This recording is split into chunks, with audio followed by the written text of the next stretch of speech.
Perkenalkan, saya Gideon Mayori Fernando. Saya berasal dari PKU 2B dengan NIM 2005134936. Baiklah, di sini saya akan menjelaskan pantang larang dalam masyarakat Melayu. Pantang larang dalam masyarakat Melayu ialah sesuatu yang disepakati atau mengenai perkara tertentu untuk dijadikan panduan hidup selain dihormati.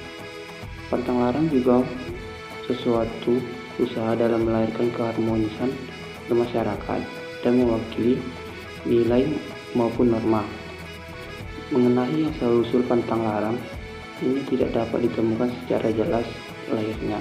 Hal ini dikarenakan kebanyakan masyarakat menerima dalam tradisi hidup mereka begitu saja dari orang-orang tua mereka. Baik mereka, segala yang dilakukan mempunyai manfaat. Berbagai petua pantang larang telah diajarkan oleh orang-orang tua Melayu bagi menjaga kesehatan maupun keselamatan. Tidak bertujuan mengharamkan yang halal, tetapi berupa nasihat aceh dari pengalaman orang-orang terdahulu. Dalam Kamus Besar Bahasa Indonesia, pantang larang adalah hal yang terlarang menurut adat atau kepercayaan. Sedangkan larangan adalah memerintahkan supaya tidak melakukan sesuatu. Jadi, pantang larang adalah memerintah supaya tidak melakukan sesuatu yang terlarang menurut adat dan kepercayaan. Mengklasifikasi pantang larang menjadi 5 bagian, yaitu yang pertama, 1.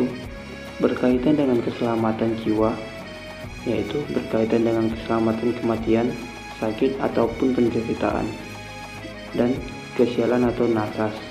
Yang kedua, berkaitan dengan waktu, yaitu waktu malam, sore, menjelang malam. Yang ketiga, berkaitan dengan tempat, yaitu berkaitan dengan di ladang, di tengah jalan, di hutan, dan di kuburan. Yang keempat, berkaitan dengan jenis kelamin, yaitu berkaitan dengan laki-laki dan perempuan, baik anak-anak maupun orang dewasa.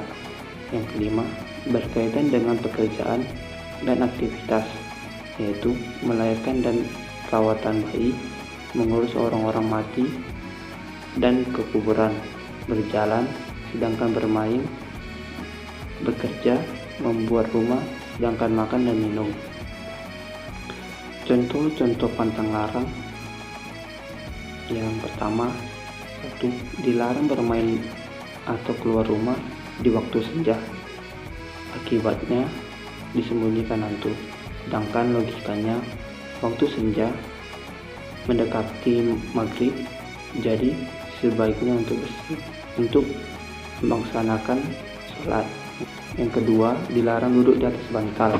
Akibatnya bokong akan terkena bisul. Sedangkan logikanya, untuk menjaga bantal agar tidak pecah atau sobek. Tambahan lagi, tidak baik benda untuk meletakkan kepala diletakkan di bokong. Yang ketiga, dilarang bersiul di dalam rumah saat malam hari. Akibatnya ular akan masuk ke dalam rumah. Sedangkan logikanya, untuk menjaga ketentraman rumah dari suara ribut. Yang keempat, tidak boleh menyapu dalam malam hari.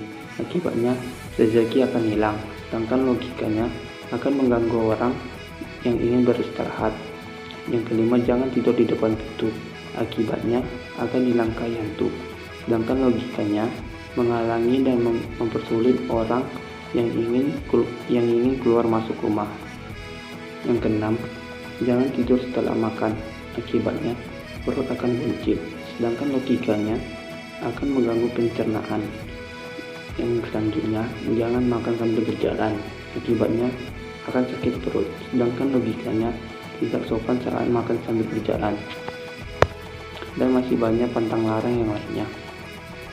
Dapat disimpulkan bahwa pantang larang merupakan suatu perintah atau aturan yang melarang suatu perbuatan tersebut dilakukan atau sesuatu yang terlarang atau dilarang untuk dilakukan karena dipandang keramat atau suci dari nenek moyang yang harus diamalkan demi mencapai kehidupan yang sempurna.